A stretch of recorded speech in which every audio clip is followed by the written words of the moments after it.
Jadi ribuan tahun DNA harus sama. Terus kok kon mbek aku iso beda? Kon cucu Nabi Adam, aku cucu Nabi Adam, kok beda? Ono sing putune jin ndek kene. Coba logikanya dipakai. Ribuan tahun DNA harus sama, tempat beda-beda sama. Loh ya ku aneh mau cucu Nabi Ibrahim semua. Ya. Terus kok bisa beda? Ya kalau memang DNA itu 1, 2, 3 turunan masuk akal. Tapi ribuan DNA harus sama. Kon kok iso beda mbek aku? Berarti sing jelas sing putrine Nabi Adam sapa? Kon apa aku? Ayo saiki mubahalah sing Nabi Adam itu apa? Kan bingung kita ini jadi kayak. Sudah lihat kan videonya Jamal Bagil tadi. Itulah masalah kita umat Islam ini, orang bodoh diulamakan. Jadi ya Jamal ini talmi juga nih. Ini kan masalahnya di definisi haplogroup gitu. Kenapa keturunan Nabi Ibrahim itu harus berada pada haplogroup yang sama? Haplogroup itu kan definisinya adalah sekelompok populasi yang memiliki kesamaan genetik karena berasal dari kakek paternal yang sama. Jadi Jamal itu gagal pikir memahami kesamaan genetik dan DNA yang sama. Kesamaan itu artinya memiliki segmen-segmen DNA yang sama, tapi keseluruhannya pasti ada yang berbeda. Kita aja saudara kandung, ada segmen-segmen DNA-nya yang sama, tapi ada segmen-segmen DNA-nya yang beda. Kenapa? Karena kita hanya mewarisi 50% ayah dan 50% DNA ayah dan 50% DNA ibu. 50% DNA ayah yang saya warisi itu berbeda dengan 50% DNA ayah yang adik-adik saya warisi. Itu prinsip rekombinasi. Jadi 50% dari kita yang akan kita wariskan ke anak kita, yang mana 50% itu hak prerogatif Allah untuk diputuskan mana yang akan diwariskan ke anak.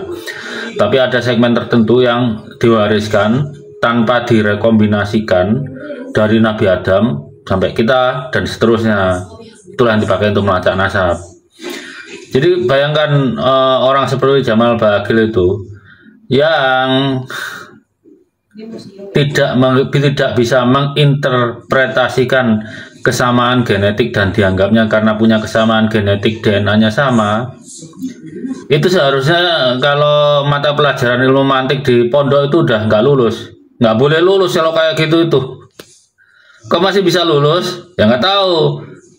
Mungkin gurunya sama-sama kebab kali. Jadi kita simpel, kita bisa berpikir simpel aja lah. Harimau dan kucing itu kan sama-sama kucing. Kalau harimau kucing besar, tapi kalau kucing rumah itu kucing kecil. Tapi ini sama-sama kucing. Ada kesamaan genetiknya. 95% genetik mereka sama, tapi 5% genetiknya beda. Lah kan berarti ada yang sama, ada yang beda. Mereka memiliki kesamaan genetik tapi juga memiliki perbedaan genetik. Sama keturunan Nabi Ibrahim dari cabang Bani Ishak dan Bani Ismail itu memiliki persamaan genetik. Jadi dari mutasi Z2329 sampai ke atas sampai ke Y Adam itu sama. Tapi mutasi ke bawahnya, kalau dari Nabi Ishak itu dari Y3081 ke bawah sampai sekarang, sedangkan Nabi Ismail dari L858 ke bawah sampai sekarang, itu mereka berbeda satu sama lain. Tapi kan dikatakan sama haplogrupnya Z2329 karena umur haplogrup yang dipakai adalah yang berumur 5.000-an tahun. Itu nggak akan lenyap. Semua keturunan Nabi Ibrahim garis laki-laki pasti punya.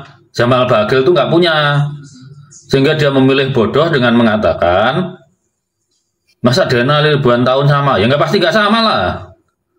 Nenek-neneknya aja sudah pada beda.